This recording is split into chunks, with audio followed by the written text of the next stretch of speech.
Asthma के attacks के chances को कम करने के लिए या उसके मैनेजमेंट संबंधित इंपॉर्टेंट टिप्स पर आज बात करेंगे।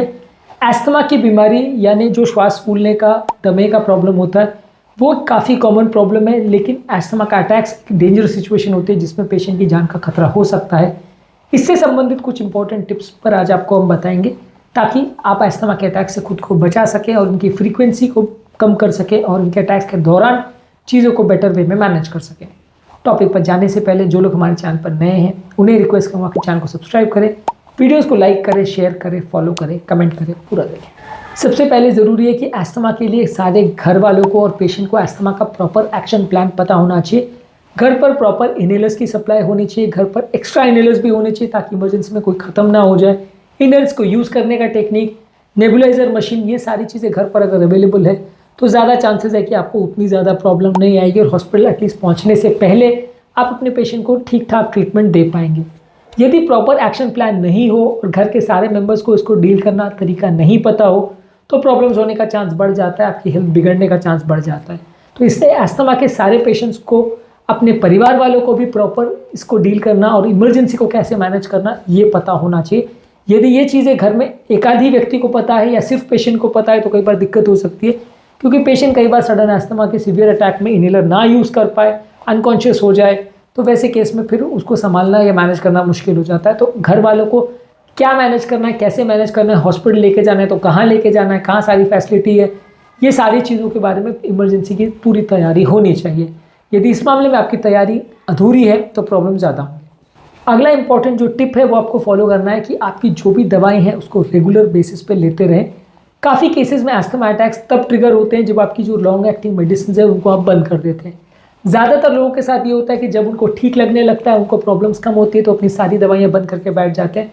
उनको लगता है कि जब कोई प्रॉब्लम नहीं है तो दवा लेके फ़ायदा क्या है, इसको लेने से कुछ फ़ायदा नहीं होने वाला, छोड़ दो। तो इस चक्कर में उनकी कंडीशन अक्सर कई बार बिगड़ जाती है। इसलिए ज़्यादातर पेशेंट को जो भी मेडिसिन प्रिस्क्राइब करी गई है वो लेनी चाहिए, और अगर बंद या कम करना भी है तो डॉक्टर से पूछ के डिस्कस करके उसके बाद ही करें, वो भी तब जबकि एस्थमा के अटैक की फ्रीक्वेंसी काफ़ी कम हो गई तो ही करें तो अच्छा है। इसके अलावा जो अटैक के लिए इंपॉर्टेंट ट्रिगर्स हैं जैसे धूल है, मिट्टी है, पोल्यूटेंट्स है, जानवरों के बाल वगैरह है, स्मोक है, ये सारी चीज़ों से आप बचें। अलग अलग तरह की कई बार स्मोक या अलग अलग तरह की कई बार जो फ्लेवर्स या जो एयर्स है या जो स्मेल्स है, इससे भी कई बार, ओडर से भी कई बार आपको एस्थमा का अटैक आ सकता है। तो किस व्यक्ति को कौन से अटैक की चीज़ें हैं उसको आइडेंटिफाई करिए कि इस पर्टिकुलर व्यक्ति को ये चीज़ों से अटैक आता है और उनसे दूर रखिए पेशेंट को, नहीं तो अटैक्स बार बार आते रहेंगे और आपको इनहेलर्स बार बार यूज़ करना पड़ेगा, अननेसेसरी पैनिक क्रिएट होगा। तो एस्थमा के अटैक्स के आइडेंटिफाई करिए ट्रिगर्स को और उनसे बचें। अगला इंपॉर्टेंट आपके लिए टिप ये है कि हेल्दी एनवायरनमेंट मेंटेन करिए। घर पर एयर प्यूरीफायर्स और फिल्टर्स वगैरह रखिए। घर पर बहुत ज़्यादा धूल, मिट्टी या डस्ट, इस तरह की चीज़ें नहीं आनी चाहिए। घर पर कोई स्मोकिंग भी नहीं करना चाहिए, क्योंकि सेकेंड हैंड स्मोक यानी दूसरों की हुई स्मोकिंग में जो पोल्यूटेंट्स या पार्टिकल्स हैं आप इनहेल कर लेते हो, उससे भी हेल्थ बिगड़ सकती है।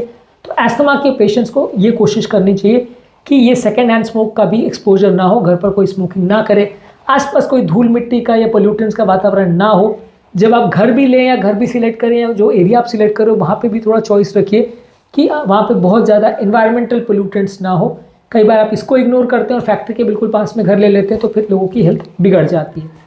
इसके अलावा आपकी ब्रीदिंग पैटर्न्स को प्रॉपरली मॉनिटर करिए।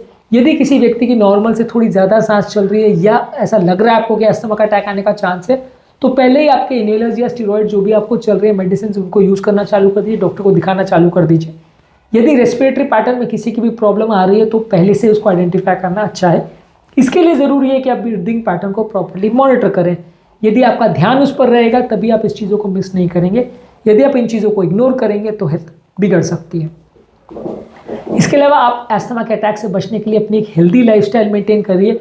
हेल्दी लाइफस्टाइल से मतलब ये है कि अच्छी चीज़ों को, हेल्दी चीज़ों को, फ्रूट्स, वेजिटेबल्स, ये सारी चीज़ों को खाइए, होल ग्रेन्स को ज़्यादा खाइए, फैट फ्री प्रोटीन ज़्यादा लीजिए, पानी ज़्यादा लीजिए और रेगुलर बेसिस पे एक्सरसाइज कीजिए, वजन को कम करने का प्रयास करिए। हेल्दी लाइफस्टाइल रखने से बहुत सारी तरह की बीमारियाँ बच सकती हैं। एस्थमा के लिए हेल्दी फूड्स और अनहेल्दी फूड्स कौन कौन से होते हैं उस पर ऑलरेडी हमने सेपरेट वीडियोज़ किए हैं जो कि आप हमारे चैनल पर देख सकते हैं। मेंटल स्ट्रेस यानी मानसिक तनाव को अवॉइड करिए। स्ट्रेस आपके एस्थमा के अटैक्स के चांसेस को बढ़ाता है। जितना ज़्यादा मानसिक तनाव होगा उतना ज़्यादा एस्थमा के अटैक्स आने का चांस बढ़ जाएगा। तो इस तरह के स्ट्रेसिंग फैक्टर से आप बचिए, थोड़ी अच्छी नींद रखिए, योगा, प्राणायाम, डीप ब्रीदिंग एक्सरसाइज, ये सारी चीज़ें करने से आपके स्ट्रेस हार्मोन्स थोड़े कम होते हैं, तो उससे आप बच सकते हैं अस्थमा के अटैक के होने। इसके अलावा जो आपकी वैक्सीनेशन है उनसे अप टू डेट रहिए। कई बार इन्फ्लुएंजा की वैक्सीन, निमोनिया की वैक्सीन हर साल या हर सीजन में आपको देनी पड़ती है। ये वैक्सीन को आप प्रॉपरली लेते रहेंगे तो अस्थमा के इन्फेक्शन और इन्फेक्शन से होने वाले अस्थमा से आप बच पाओगे। तो इस तरह की चीज़ों के लिए प्रॉपर अप टू डेट रहिए। जो वैक्सीन आपके एरिया में अवेलेबल है या जो वैक्सीन आपके एरिया में रिकमेंडेड है, चाहे वो कोविड का वैक्सीन हो, इन्फ्लुएंजा का हो, निमोनिया का हो, निमोकॉकस का हो, वो सारे वैक्सीन टाइम टू टाइम लेने चाहिए, खासकर जिनको अस्थमा की हिस्ट्री है और खासकर जिनको पहले से अस्थमा का प्रॉब्लम रहा है या उससे रिलेटेड रिस्क फैक्टर्स हैं, उम्र दराज लोग हैं, उनको ज़्यादा ध्यान रखना चाहिए। इसके अलावा जो भी आपकी मेडिकल अटेंशन वगैरह है, अगर प्रॉब्लम आ रही है अस्थमा का तो उसको टाइम टू टाइम अवेल करना ज़रूरी है। अगर सीरियस प्रॉब्लम है तो तुरंत हॉस्पिटल जाने की ज़रूरत है। अगर थोड़ी बहुत भी प्रॉब्लम है तो रेगुलर फॉलोअप में डॉक्टर को दिखाते रहिए। यदि आप रेगुलरली डॉक्टर को दिखाते रहेंगे तो बड़े अटैक्स होने का चांस कंपेरेटिवली कम होगा।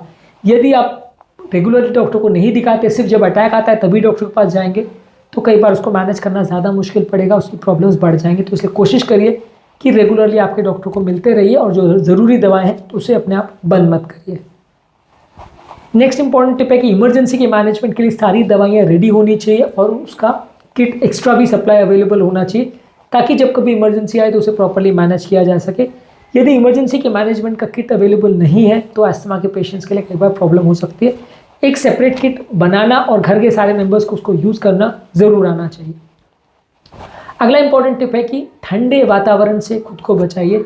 ठंडी हवा से या बहुत ठंड के वातावरण में अस्थमा के अटैक ज़्यादा आते हैं, तो उस दौरान शरीर को गर्म रखना ज़रूरी है, घर को गर्म रखना ज़रूरी है।